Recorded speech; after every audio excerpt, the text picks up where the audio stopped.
جس کو ہو شوق پڑھ لے فطرت کے یہ اشارے، کب ڈوبتی ہیں قومیں کیسے لگتی ہیں وہ کنارے، کھل جائیں دریچے دل کے اٹھ جائیں پردے سارے، آواز اس کی سن لو جو تم کو کھڑا پکارے، جو چاہتا ہے قوم کے ماضی و حال پڑھ لے، اقبال کو وہ پڑھ لے عروج و زوال پڑھ لے۔ شکوہ اور جواب شکوہ یہ دو نظمیں ہیں جو علامہ اقبال نے اردو زبان میں لکھی تھی اور ان کی کتاب بانگ درا کا حصہ ہے۔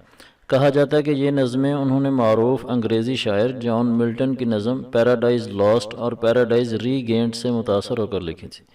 شکوہ 1909 میں جبکہ جواب شکوہ 1913 میں شائع کیا گیا۔ شکوہ میں علامہ صاحب نے امت مسلمہ کی محرومیوں کا بڑی تفصیل کے ساتھ ذکر کیا ہے اور اللہ کی ذات سے شکایت کرتے ہوئے کہا ہے کہ تو نے ہم مسلمانوں کا ساتھ نہیں دیا اور ہم پر وہ عنایات نہیں کی جو تم نے ہمارے ساتھ وعدہ کیا تھا۔ بڑی خوبصورتی کے ساتھ مسلمانوں کے کارناموں کا ذکر کیا ہے اور اللہ کی مسلمانوں سے بے پرواہی کی شکایت کی ہے۔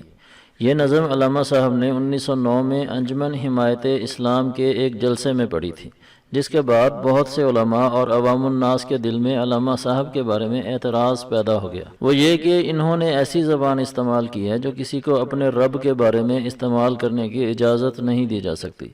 اللہ کے بارے میں ایسی بے باکی اور ناشکری کے الفاظ جس پر اکثر لوگوں نے علامہ صاحب پر اعتراض کیا اور اسی بنا پر انہیں بعض حلقوں کی طرف سے شدید تنقید کا سامنا بھی کرنا پڑا۔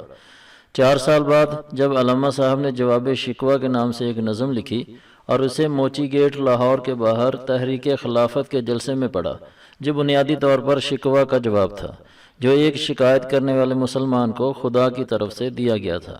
شکوہ کا مرکزی مضمون یہ تھا کہ اللہ نے ہمارا ساتھ نہیں دیا، تنہا چھوڑ دیا، جبکہ جواب شکوہ کے ذریعے یہ بتایا گیا کہ یہ اللہ نہیں جس نے تمہارا ساتھ چھوڑا ہے، بلکہ یہ تم مسلمان ہو جنہوں نے اللہ کو فراموش کر دیا ہے۔